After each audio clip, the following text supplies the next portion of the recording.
Jums reikia pasirinkti prisijungti prie būrio jums artimų žmonių, kurie tiki tuo, kuo tikite jūs ir kurie moko Dievo žodžio tiesų. Jie nukreips jūsų žingsnius, nurodys gyvenimo kelią, sustiprins ir suteiks pagalbą sunkiomis ar liūdnomis akimirkomis. Visa tai būtina kiekvienam iš mūsų. Šiandienos prisilietimo tema – drauge gyvenkime krikščioniškai. Daugelis tariamų krikščionių nūdien teigia, kad jiems nebūtina priklausyti bažnyčiai, būti jos dalimi. Jie gali puikiai gyventi krikščioniškai, nepriklausydami jokiai bendruomeniai. Taip pat jie kalba, kad kai kurios bažnyčios tarpusavyje konfliktuoja, kas visiems žinoma. Bažnyčių nariai kartais nesusikalba, pykstasi. Be to, jie sako, pažįsta krikščionių, kurie vienaip kalba, o visai kitaip gyvena. Negalima to paneigti. Deja, visa tai tiesa. Suprantu, kodėl žmonės pažvelgia į bažnyčią iš išorės kartais pasako, žinote, galiu ir be jūsų gerai gyventi. Suprantu, kodėl taip manote, tačiau derėtų klausti, ką apie savo bažnyčią galvoja visagalis Dievas. Galime ją kritikuoti, matyti silpnas vietas, bet nepamirškime, kad daugumoje Naujojo testamento laiškų aptariamos įvairios bažnyčių problemos. Pirmajame ir antrajame laiškuose korintiečiams atsiskleidžia gausybė bažnyčios bėdų ir sunkumų, su kuriais susidūrė tikintieji. Didžioji dalis Pauliaus parašytų laiškų skirti toms problemams spręsti. Ar dėl to bažnyčia jau nebesvarbi? Ar jau nebesvarbu būti jos dalimi? Lengva sakyti, galiu gyventi krikščioniškai neprasčiau už kitus ir nepriklausydamas bažnyčiai. Suprantu tokią nuostatą, bet noriu paklausti, ar tokia yra Dievo valia? Pasakysite, na, tokia Dievo valia man. Ar taip moko Dievo žodis? Nežinau, bet žinau, kad galiu gyventi be bažnyčios. Noriu paklausti, ką iš tiesų norite tuo pasakyti? Ką iš tiesų reiškia jūsų teiginys, jog galite gyventi be bažnyčios? Šiandien užduosiu jums 2 klausimus. Noriu, kad rimtai pagalvotumėte ir nuoširdžiai juos atsakytumėte. Iškart pasakysiu, jog suprantu, kad kai kurie žmonės į bažnyčią neateina dėl sveikatos problemų. Ateitų, jei galėtų, bet tiesiog negali, tai suprantama. Kai kurie gyvena toli nuo bet kokios bažnyčios. Tai suprantama. Kažkas gyvena mieste ar miestelėje, kuriame nėra bažnyčios, skelbiančios Dievo žodžio tiesą. O jiems reikia būtent tokios bažnyčios. Visa tai suprantama. Šiems žmonėms bažnyčia yra svarbi ir jie norėtų jai priklausyti, bet negali. Te noriu užduoti 2 klausimus. Jei lankote bažnyčią, puiku. Jei nelankote, nesakau, kad nesate išgelbėtas. Tiesiog atsakykite į 2 klausimus. Atsiverskite, prašau, laiško Hebrajams 10 skyriaus 19 eilutę. Pabandysiu išaiškinti, kas rašoma eilutėse, kurias skaitysime prieš mums prieinant prie išvados. Taigi laiško Hebrajams 10 skyriaus 19 eilutė. Laiško autorius sako, taigi, broliai, dėl Jėzaus kraujo įgavę pasitikėjimo įžengti į šventovę. Tai reiškia, jog šiandien galime gyventi ir vaikščioti Dievo akivaizdoje. Tuo tarpu Senojo testamento laikais vidinę šventyklos dalį skyrė uždanga.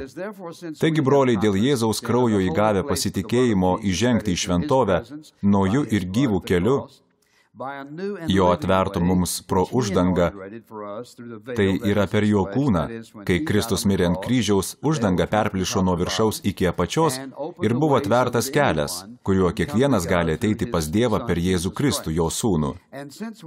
Turėdami didį kunigą Dievo namams, tai yra Jėzų, ateikime su tyra širdimi ir giliu tikėjimu, apvalę širdis nuo nešvarios sąžinės ir nuplovę kūną švariu vandeniu. Tai reiškia, kad buvome pašventinti. Toliau skaitome, išlaikykime nepajudinamą, tai yra tvirtai laikykimės jo. Išlaikykime nepajudinamą vilties išpažinimą, nes ištikimas tas, kuris yra davęs pažadus. Mūsų viltis yra įsitikinimas, kad Dievas išpildys visus savo pažadus, nes toks jis yra. Sergėkime vieni kitus, skatindami mylėti ir daryti gerus darbus. Nepraleiskime savųjų susirinkimų, kaip kai kurie yra pratę, bet raginkime vieni kitus, juo labiau, juo aiškiau įžvelgiate besiartinančią dieną. Laiško autorius turbūt galėjo numatyti, kad Jeruzalės šventykla bus sugriauta. 70 metais tai padarė Romos karvedys Titas. Arba laiško Hebrajams autorius nori įspėti apie artėjantį Dievo teismą. Norėčiau atkreipti jūsų dėmesį į 25 eilutę, kuri Naujajame testamente stipriausiai kalba apie krikščionių buvimą kartu, garbinant, mokantis, padrasinant vienas kitą ir darant gerus darbus. Tai stipriausia Naujojo testamento eilutė. Paklausykite. Nepraleiskime savųjų susirinkimų. Kai kurių bažnyčių tikintieji ėmė juos praleidinėti. Laiško Hebrajams autorius sako, liaukitės ir susimastykite, ką darote toldami nuo bažnyčios. Dabar norėčiau paklausti, jei žmogus gali gyventi krikščioniškai, būti paklusnus Dievui ir vykdyti jo valią, nebūdamas bažnyčioje,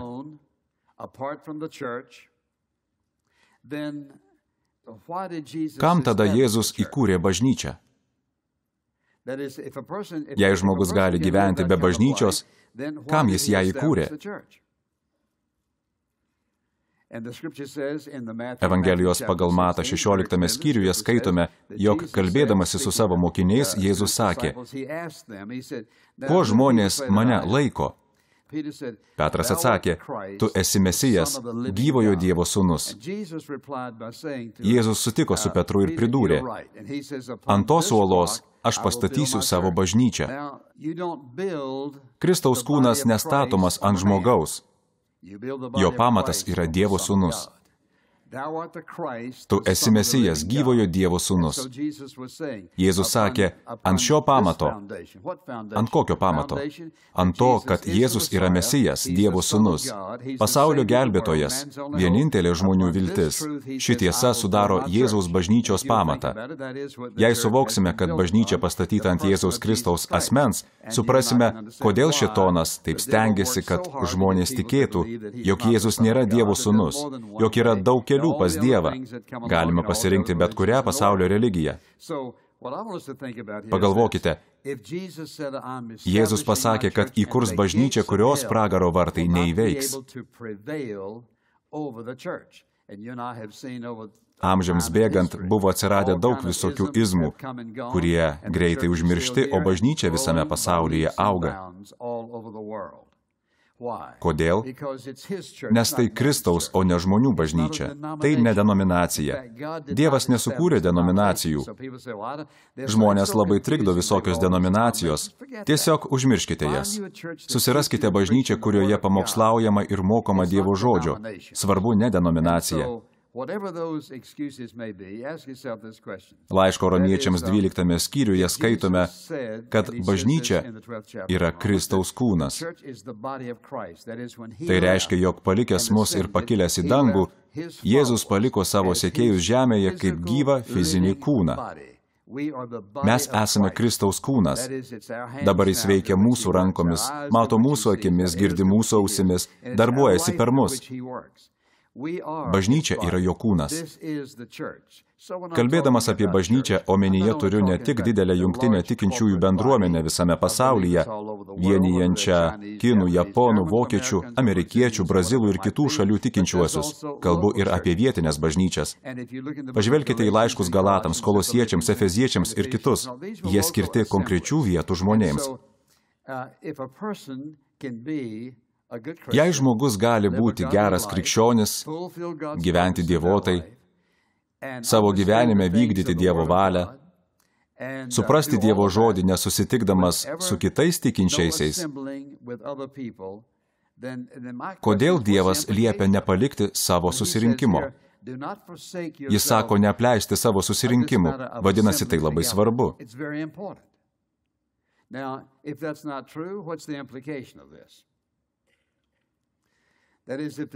Jei bažnyčia, savarankiška vietos tikinčiųjų bendruomenė susirinkusi kartu garbinti, būti įkvėpta, pamokyta, motyvuota, susibūrusi atlikti viešpaties darbus, nėra svarbi, kokią iš to galima daryti išvadą. Jei bažnyčia nėra svarbi, Jėzus labai klydo. Jis suklydo sakydamas, aš pastatysiu savo bažnyčią. Jei mes galime gyventi krikščioniškai vieni, viską padaryti nebendraudami su kitais krikščionimis, Jėzus padarė didelę klaidą. Pažvelkime į visą laiką, visas lėšas, visas mūsų pastangas paskelbti Evangeliją visam pasauliui. Jei mes tai galime padaryti pavieniui, kam tada reikalinga bažnyčia? Visai nebūtina rinktis kartu sekmadienio rytą, jei mums nereikia vienas kito. Jei galime savarankiškai augti dvasiškai, nebendraudami vienas su kitu.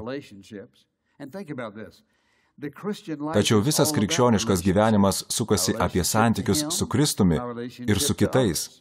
Jūsų krikščioniškas gyvenimas apima santykius su Dievu ir santykius su kitais. Paaiškinsiu, kodėl tai taip svarbu. Jei kiekvienas tikintysis galėtų pats, remdamasi savo nuomonę, išsiaiškinti Dievo žodį, dievoto gyvenimo prasmę, jei galėtų pats vienas įvykdyti Dievo valią ir tikslą, reikėtų padaryti išvadą, kad Jėzus labai suklydo. Bažnyčia nėra būtina. Tad paklauskime savęs, kodėl Jėzus įkūrė bažnyčią? Žinau, kad bažnyčia susiskaldžiusi į daug denominacijų, bet tai neturėtų jūsų trikdyti. Jums reikia įsitraukti į žmonių bendruomenę, kurioje galite bendrauti, kuri tiki, kaip jūs tikite, kurioje mokoma Dievo žodžio tiesų. Tokia bendruomenė pamokys jūs ir suteiks kryptį jūsų gyvenimui, sustiprins ir padės užklupus sunkumams, kančioms ir liūdesiui. Viso to reikia kiekvienam iš mūsų. Pagalvokite, kaip be viso to gyventumėte. Ką veikite sekmadienio rytą? Kokie jūsų santykiai su kitais? Ar jūs su kitais sieja dvasinis ryšys? Vieną dieną kiekvienas mirsime ir turėsime atsiskaityti už savo gyvenimą viešpačiui. Negi sakysite jam, žinau, reikėjo lankyti bažnyčią, bet juk taip nesakysite. Tad kodėl Dievas ragina? Nepraleiskite savųjų susirinkimų. Mums reikia susiburti, garbinti Dievą drauge. Ką veikia bažnyčia? Pirma, mes susirenkame kartu garbinti. Kaip jį garbiname? Giedame, šloviname viešpatį ir dėkojame jam už viską, ką jis dėl mūsų padarė. Meldžiamės, prisimename jo palaiminimus, prašome jo pagalbos, paklusdami jam aukojame dalį savo lėšų ir bendraujame vienas su kitu. Antra, jis nori, kad mes rinktumės kartu ir būtume mokomi Dievo žodžio. Atidžiai pažvelkime į antrojo laiško Timotiejui 2 skyrių. Čia Paulius moko jaunąjį Timotiejų. Antrojo laiško Timotiejui 2 skyriaus 15 eilutėje jis sako: Stenkis Dievui pasirodyti tinkamu darbininku, neturinčių ko gėdytis, be iškraipimų skelbiančių tiesos žodį. Jei neturėtume biblinio mokymo, kiek tiesos žinotume? Kas būtų, jei jūs savarankiškai skaitytumėte Bibliją ir bandytumėte viską suprasti? Paklausite, ar be pastoriaus negalime studijuoti Biblijos? To nesakau. Tačiau Dievo žodyje parašyta, kad turime maldingai studijuoti Bibliją ir teisingai ją aiškintis. Čia žmonės pradeda klysti. Jie atranda ištrauką, kuri patinka ir sako, tuo aš tikiu. Tai prasideda naujos denominacijos, naujos grupės ir įvairios sektos. Žmonės renkasi, kas patinka. Tai yra vienintelis tinkamas, sąžiningas ir teisingas būdas aiškinti Dievo žodį. Ar klausotės? Šventąjį raštą turime lyginti su juo pačiu. Nelyginti su savo nuomonė, ne su tuo, ką norėtume arba nenorėtume išgirsti, bet su juo pačiu. Šventajame rašte nėra prieštaravimų. Ar tai reiškia, kad mūsų nuomonė visada sutaps? Ne. Nuostabiausias dalykas yra tai, kad šventojo rašto niekada neištirsime iki galo. Galime studijuoti jį 1000 metų, o Dievas vis kalbės mums per jį. Antrojo laiško Timotiejui 4 skyriuje nuo 1 iki 4 eilutės skaitome apaštalo Pauliaus raginimą. Aš karštai prašau dėl Dievo ir Kristaus Jėzaus, kuris teis gyvuosius ir mirusiuosius, dėl jo apsireiškimo ir karalystės, skelbk žodį, veik laiku ir nelaiku, bark, drausk, ragink su didžiu kantrumu ir kaip išmanydamas. Paulius nori, kad mes tai darytume bažnyčioje. Toliau paaiškina, kodėl turėtume tai daryti. Ateis toks laikas, kai žmonės nebepakęs sveiko mokslo, bet pasidavę savo įgeidžiams, susivadins savo mokytojų, kad tie pataikautų jų ausims. Jie nukreips ausis nuo tiesos, o atvers pasakoms. Kartais žmonės papuola į bėdą, nes klausosi neteisingų mokymų. Čia sakoma, kad ateis laikas, kai žmonės nenorės, nepakęs tiesos. Jiems nereikės tiesos. Jie norės to, kas maloniai skamba jų ausims, kas jiems patinka. Bažnyčioje svarbus ne tik garbinimas ir mokymas. Svarbu dar ir tai, ko negalite įgyvendinti vienas. Didysis Kristaus įsakymas įtraukia mus visus, eiti į pasaulį ir skelbti Evangeliją visai kūrinijai. Mums duotas įsakymas skelbti pasauliui Evangeliją. Pavieniui to padaryti negalime. Tai darome visi kartu. Taigi, ar įkurdamas bažnyčią Jėzus suklydo? Ne. Skaitydami antrojo laiško Timotiejui 4 skyriaus ištrauką matome vieną pagrindinių priežasčių, kodėl jis įkūrė bažnyčią.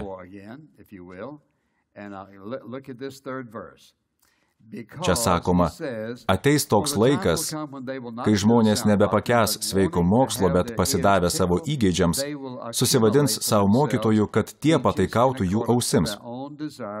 Jie nukreips ausis nuo tiesos, o atvers pasakoms. Koks bažnyčios tikslas? Apsaugoti mus. Apsaugoti nuo ko? Kad niekas mūsų nepaveiktų ir neatitrauktų nuo visagalio Dievo. Aš, kaip ir bet koks pastorius, galiu paliudyti.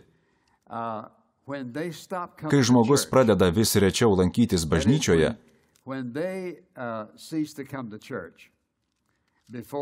po kurio laiko sužinai,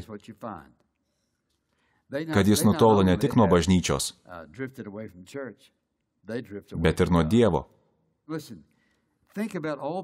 Pagalvokite apie viską, ką girdite, matote, visus pagundimus, kurie ateina į jūsų gyvenimą, viską, kas kasdien bombarduoja jūsų protą. Jį kiekvieną dieną atakuoja televizija, radijas, muzika. Tai vyksta kiekvieną mielą dieną. Kas mus apsaugo? Apsaugo santykiai.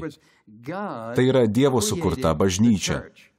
Taigi bažnyčia skirta ne tik mokyti, garbinti, ne tik skelbti Evangeliją pasaulyje, bet ir mums apsaugoti. Mums reikia vienas kito. Jei jūs, mano draugė, nelankote bažnyčios, nebendraujate su tikinčiaisiais, privalote susirasti bendruomenę, kurioje ištikimai mokoma Dievo žodžio.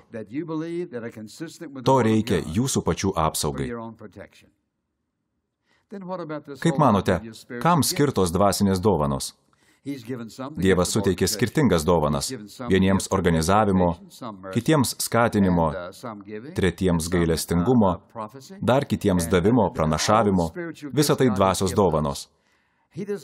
Jis tas dovanas mums suteikė ne asmeniniam naudojimui. Tarkime, mano dovana yra pranašavimas ir skatinimas. Ar turiu stovėti priešais veidrodį ir kalbėti su savimi? Čarlzai, tau reikia pasitempti. Ne. Arba organizavimo dovana. Kai jau susitvarkysite savo namus, ką darysite tada? Dažnai šeimoje nė vienas neapdovanotas organizavimo dovana. Būna ir taip. Dievas kiekvienam savo vaikui suteikė dvasinę dovaną, kuri turi būti naudojama Kristaus kūne. Tam jis ir apdovanojo jūs. Ne dėl jūsų pačių, bet kad patarnautumėte kitiems. Viena svarbiausių bažnyčios įkūrimo priežasčių yra ta, klausykite atidžiai, kad mums reikia vienas kito, kiekvienam iš mūsų.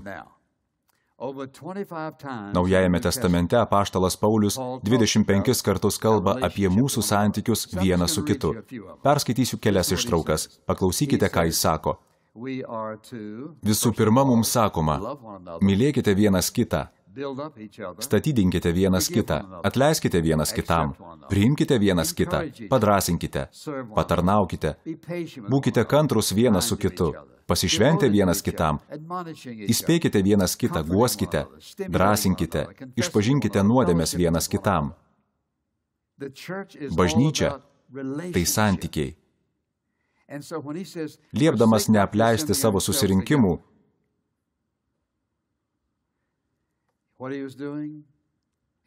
Kristus ragina mus būti išmintingais. Primena, kad svarbu, kokie yra mūsų santykiai su juo ir vienas kitu. Ir kad visi kartu galime daryti stiprią įtaką pasauliui. Galvoju apie tuos žmonės, kurie kiekvieną savaitę tegali paaukoti vieną kitą eurą. Gal jie tiek teturi. Kiti gali aukoti daugiau. Ne pinigai svarbiausia. Dievas naudoja visus. Kažkas gali kasdien ištikimai melstis. Esame skirtingi. Vienišo kario idėja nėra biblinė. Kiekvienas Dievo akyse esame vienodai svarbus. Kiekvienam duoti skirtingi ryšiai, skirtingi dalykai. Tad, kai man kas nors sako, jog ir be bažnyčios gali būti geras krikščionis, atsakau, kad negali. Visų pirma, jei bažnyčia nėra svarbi, vadinasi, Jėzus suklydo. Jei bažnyčia nėra būtina, Dievas suklydo.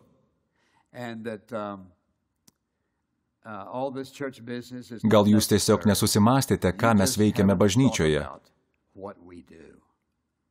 Dabar girdite šią tiesą, nes keletas žmonių susirinko ir nusprendė, jog reikia, kad tie, kas negali girdėti tiesos, išgirstų ją. Todėl mes aukojome savo laiką, pinigus, energiją, darbą, kad jūs galėtumėte išgirsti tiesą. Trokštu, kad Dievo akivaizdoje jūs elgtumėtės pakankamai atsakingai ir susirastumėte tinkamą bendruomenę,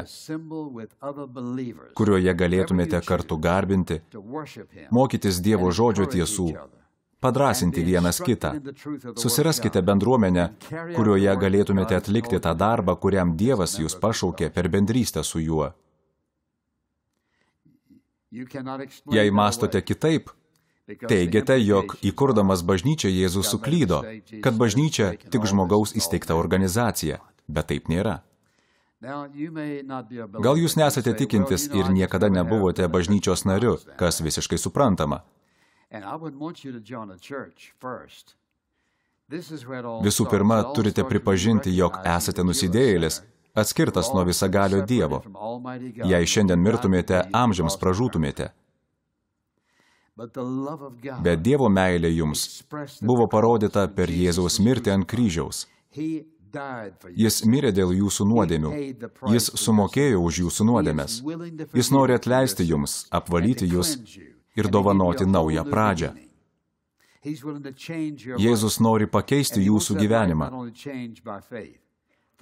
Nori, kad prisijungtumėte prie tikinčiųjų bendravimo ir pasikrikštytumėte.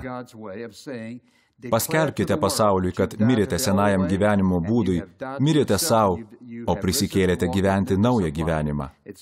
Meldžiu, kad pasitikėtumėte viešpačiu Jėzumi Kristumi kaip savo gelbėtoju, kad pripažintumėte, jog esate atsakingas už dovanas, kurias jums Dievas suteikia, už viską, ką Jis jums duoda. Visu tuo jūs turite daryti su kitais žmonėmis. Jei leisite Dievui, Jis naudos jūs labiau, nei galite įsivaizduoti. Meldžiu, kad pasirinktumėte tokį kelią. Tėve, mes tokie dėkingi, kad priimi mus tokius, kokie esame. Mes prašome gailestingumo. Meldžiu, kad kiekvienas, kuris klausosi šios žinios, būtų sąžiningas pats savo, prisipažintų klydęs, atgailautų ir norėtų keistis. Prašau, kad kiekvienas prisijungtų prie Jėzaus Kristaus bažnyčios ir taptų jos dalimi. Mes mylime tave ir šloviname už nuostabią galimybę būti bažnyčia, būti misionieriais ne tik čia, bet visame pasaulyje. Jėzaus vardu. Amen. Teologijos mokslų daktaro Čarlzo Stanlio programa Gyvenimo principai parengta tarnystės In Touch Ministries, kuri visame pasaulyje kviečia žmonės artimiau pažinti Jėzų Kristų ir stiprina vietinės bažnyčias. Iš Dievo malonės ši programa tapo įmanoma jūsų maldų ir aukų dėka. Lietuvišką gyvenimo principų įgarsinimą jums dovanoja Alytaus baptistų bendruomenė.